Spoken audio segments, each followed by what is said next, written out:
This is Tillery here, and welcome back to my channel. Before we get started, how about you press that subscribe button and give this video a thumbs up and ring that little bell so you know when I upload new videos. For this episode of Steps Before Outlining, we're going to talk a little bit more about world building, just one aspect of it. I want to talk about whether your story is going to be based in the past, in the present, or in the future. It's very important to decide this early on, so definitely before you do your outline and start writing the story, so you know where you stand and where your characters stand. This will also give you an idea of the layout of your world, rather again if you build your world from the ground up or base it off of our world. With that being said, really sit down and think how the world will be laid out. If you build your own world from the ground up, only you know the aspects of that world. What the laws were, what the layout of the land is, what kind of technology the world has, that type of thing. If you're basing it off of our world, then you know where we stand. And you can also use it far as our world being rather our past, our present, and our future, meaning you're going to make some stuff up, obviously. I mean, referencing anything like the Jetsons, I seem to think they might have thought we've been well ahead of them where we are now.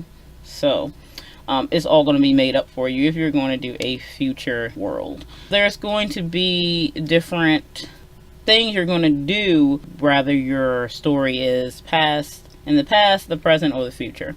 What I do is after I do all the other aspects of the steps before outlining like I suggested, then I sit down and take all that stuff as well, because this is another step that's done after like character building and the first steps of world building, and you're deciding which timeline in your world you want to use, meaning where you want your characters to be placed in the world's time.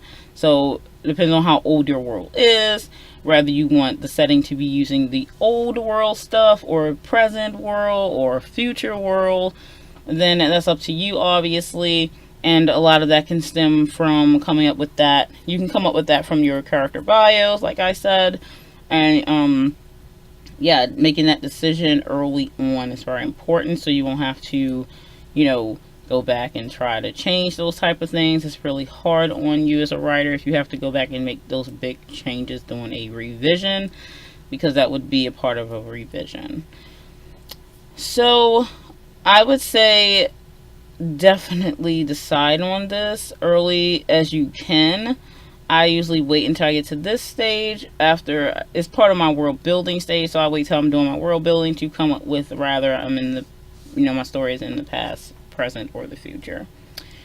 Yeah, so like my work in progress is in the present tense, but I have a type of world within a world as well, so that world also has its own rules and things of that nature, but it's still in the same time type of setting, if you understand that. That was easy enough for me to decide that, because I prefer to write the story in the present tense. I thought it would work very well. Also, if I ever want my story to become a movie, then that type of stuff will be easier to do. Like, because if I had done past tense, let's say, though there are some past tense flashbacks in the novel, because my main character being really, really old, so there are some flashback old world things, but besides the point, like if I did, then I'd have to worry about, if my whole book was in past tense, then I'd have to worry about some crazy settings to try to get it to look like the old world, which would be a lot easier to film something that's in present tense, because you won't have to worry about going to, like, let's say countries that haven't changed as much as like this country, because it obviously was newer. So yeah, that being said, really, really, really sit down and think about it, where you want that to be. It's a very small aspect far as which one you pick, but then it's not a small aspect as in the whole layout of your book. Alright, give that a try. Let me know if you already decided where your book lies, whether it's in the past, the present, or the future. In the comments, let me know what exercises you do to decide on whether your book will be past, present, or future. It is a very interesting thought and something you should definitely try to think about before you get to outlining and before you start writing those first words. Alrighty, I'll see you next time. Take care.